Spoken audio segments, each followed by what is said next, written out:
예, 오늘의 증시 브리핑 시작하겠습니다. 시장이 큰 방향 없이 마감이 됐는데, 그러니까 미국이 올라가긴 했지만, 우리는 이제 CPI 눈앞에 두고 그걸 좀 보고 싶다, 이런 생각이 강하죠. 미국은 100일선은 지지가 되고 있습니다. 근데 이제 200일선을 확실하게 돌파한 것도 아니고, 100일선 지지만 되는, 그러니까 돌파하는 분위기랑 지지되는 분위기랑은 시장의 영향이 좀 다르죠.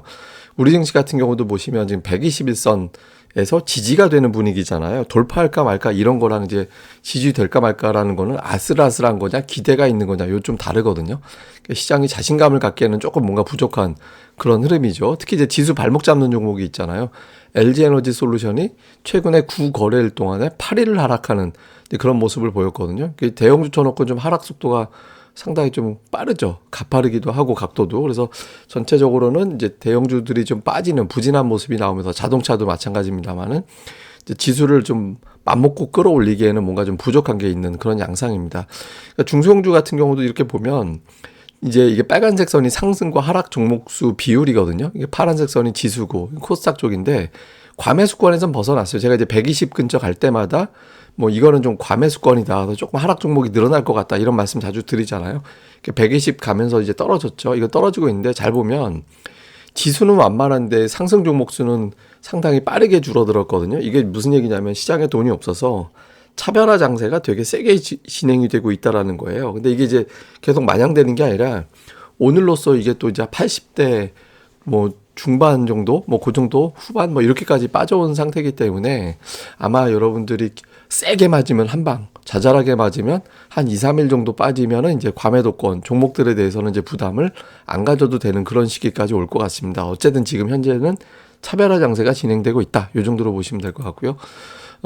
오늘 나온 이제 CPI가 나올 텐데 그 전에 이제 투자들 오늘 미국 증시가 이렇게 막 강하게 올라갔던 거는 뉴욕 연은에서 조사하는 가계 1년 기대 인플레이션, 향후 1년 동안 인플레이션이 어떻게 될 것 같냐 이걸 물어보는 건데 지난달에 5.9였거든요. 근데 지금은 5.2로 0.7%포인트나 그러니까 뚝 떨어졌어요. 그러니까 이렇게 되다 보니까 이제 내년도 금리가 어떻게 될 것 같아? 라고 보는 설문에서 이게 5% 이상이면은 내년에 금리 인하 없다라는 쪽인데 5% 인하 쪽이 되게 고르게 퍼져 있잖아요. 그래서 금리는 상반기에는 어쨌든 한 번이든 두 번이든 올릴 것 같은데 하반기에는 금리 내릴 거야. 이런 기대감이 높아졌거든요. 그래서 미국은 이것 때문에 올라갔는데 이제 우리 시장은 이제 CPI 어쨌든 보고 결정하자. 그러니까 이런 신중함이 좀 있었고 그리고 개별 기업들에 대한 부담. 예를 들어서 테슬라 주가가 브랜드 이미지 때문에 급락했겠어요. 최근에 이제 공매도라든가 이런 것들 영향이 좀 있었겠죠. 근데 어쨌든 테슬라가 급락하면서 2차 전지 관련된 종목군들이 동반해서 조금 이제 눌리는 그런 이유로 작용을 했고, 다음에 이제 중국에 대해서는 긍정적인 거, 부정적인 거 있는데, 부정적인 것 쪽에 조금 더 관심을 가졌죠. 오늘 같은 경우는. 그러니까 베이징에서 이제 방역을 완화하면서 그런지 몰라도 발열 환자가 16배나 급증을 했다. 그래서 다시 확산되는 거 아닌가? 근데도 위드 코로나 갈 수 있을까? 이런 의구심. 그리고 오늘 자동차주가 되게 많이 빠졌는데, 그러니까 백악관 측에서 한국산 전기차 문제, 보조금 문제죠. 저걸 단기간에 해결 안 되지만 방법 찾을 거다. 사실 저건 뒷이야기는 의미가 없는 거예요. 단기간에 해결 안 되겠다라는 쪽에 포커스가 있는 거죠. 그래서 이제 이거는 당장은 방법 없어. 이렇게 얘기한 걸로 해석이 되고 있는 거죠. 자동차주는 이거 이외에도 이제 할부금융 금리가 이렇게 확 올라갔기 때문에 여기에 따른 어떤 부담도 있죠. 그래서 이제 자동차주 빠지고 2차 전지주 빠지고 LG에너지 솔루션이죠. 이게 빠지면서 지수가 미증시 상승했음에도 불구하고 우리 증시는 좀 올라가기에는 버거운 그런 모습을 보였습니다. 자, 수급에서는 외국인들은 오락가락 하는데 오늘은 다시 매도. 근데 특히 보면 선물도 제법 많이 팔았고 이게 이제 미결제 약정이 증가하는 매도였거든요. 그러니까 신규 하락. 그러니까 기존 매수를 청산한 게 아니라 하락할지도 몰라. 그러니까 오늘 CPI가 안 좋게 나올지도 모르니까 좀 대비해 둘까? 이런 어떤 의미에서의 매도가 좀 있었습니다. 그래서 외국인들이 조금 경계하는 그런 모습이 나오면서 지수가 올라가기에는 좀 어려운 그런 모습이었고요.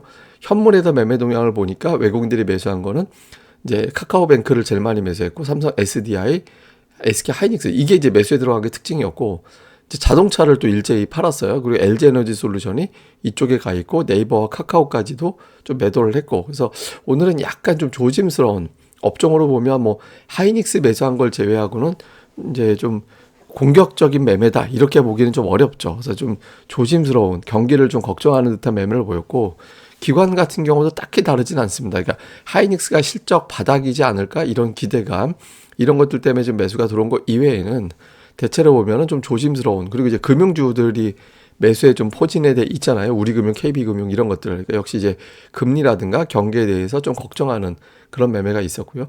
다음에 이제 코스닥 쪽에서는 뭐 특별하게 업종별 특징이 있다 이렇게 보기는 어렵습니다. 그러니까 외국 기관이 코스닥 자체를 뭐 대량으로 매수한 건 아니기 때문에 개별적인 종목들 골라 담는 그런 형태를 보였고요.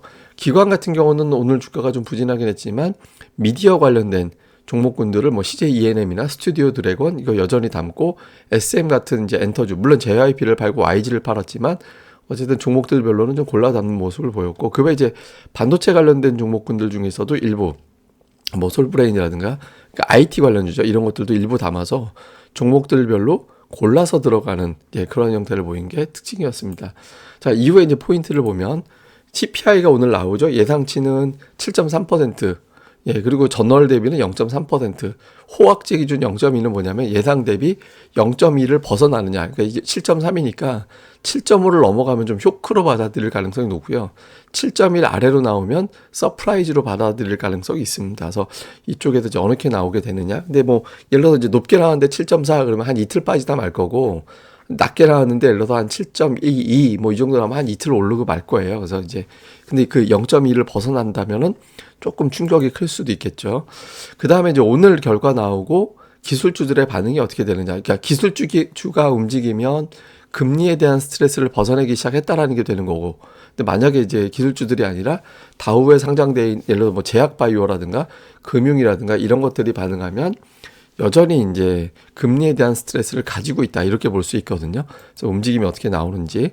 그 다음에 이제 우리나라 대형 수출주들 오늘 뭐 자동차 많이 빠졌습니다만은 하이닉스는 또 반등하고 최근에 양봉이 많이 나오고 있거든요. 오늘 이거 제가 카페 방송에서는 또 그래프 보여드리면서 설명드릴 건데, 근데 어쨌든 이게 이제 수출주들은 경기 침체에 반응하게 되잖아요. 근데 한편으로는 주가가 지금 바닥 아닌가? 5년 이내 PBR보다 지금이 낮은데 이런 시각도 있거든요. 이제 좀 반전이 시작될지, 하이닉스에 이어서 자동차주도 바닥을 치게 될지 요거 좀 볼 필요가 있고요. 오늘 뭐 움직인 종목 의료기기, 제약, 조선주, 황사 관련된 종목들, 뭐 제약바이오는 제가 며칠 전부터 기관 외국인들 매매 종목에 제약주가 많이 들어간다 이제 그 말씀 좀 드렸었잖아요. 느닷없이 움직인 건 아닌 것 같아요. 그래서 어쨌든 이런 것들이 움직일 때는 이렇게 썩 재밌는 장은 아닙니다. 이렇게 됐고요. 그 다음에 오늘 JP모건의 시나리오, 그러니까 CPI가 7.2에서 7.4 사이 나올 확률 50%, 이러면 증시는 2, 3% 정도 올라간다. 다음 확률은 7.5에서 7.7, 이거는 전월 대비 감소한 게 별로 없는 거예요. 그 확률은 2.5에서 3.5% 정도 증시 하락. 그다음에 7.0에서 7.2 확률은 15%, 증시는 4, 5% 올라가고, 5% 확률은 7.8 이상 또는 앞에 6이 보일 경우, 이거는 뭐 5% 빠지거나 10% 급등하거나 이런 시나리오를 제시를 했거든요. 그래서 아마 이렇게 나올 것 같은데, 제 생각에는 이제 이 CPI하고 연준 FOMC 회의하고 같은 방향의 재료가 나오진 않을 것 같거든요. 그러니까 하나가 호재라면 하나는 중립, 하나가 악재면 하나는 달래주는 뭐 이런 형태가 될 가능성이 높아서 둘 다 이제 일제히 한 방향으로 나오진 않을 것 같고, 저는 사실 개인적으로 이번 달에 나오는 11월 CPI보다 1월에 나올 12월 CPI가 상당히 좋게 나올 가능성이 높다라고 보거든요. 그래서 이번 달은 예상치 안쪽에서만 나와달라 이렇게 이제 봐야 될 것 같습니다. 요건 제가 내일 설명드릴 거고요.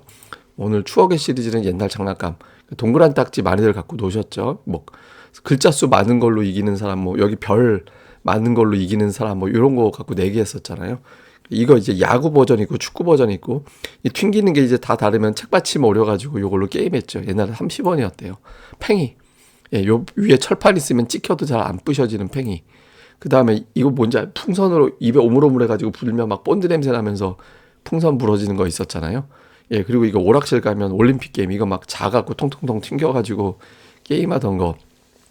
이거 이제 3개 이상 하시면 정말 아재로 보시면 될 것 같습니다. 그래서 요것들 보시고, 다음에 이제 오늘 중으로 카페에 그 동랩 리서치 시작하는 공지가 올라올 겁니다. 그래서 가입 조건 이런 것들 제가 올려드릴 거라서 여러분들 부담을 최대한 안 드리는 선에서 이제 받기로 했거든요. 그래서 많이 관심, 많은 관심 부탁드리겠습니다. 네이버에서 고릴라 리서치 이렇게 검색해 주시면 됩니다. 그럼 또 오늘 하루 잘 보내시고요. 저는 또 이제 다음 방송에서 뵙겠습니다. 감사합니다.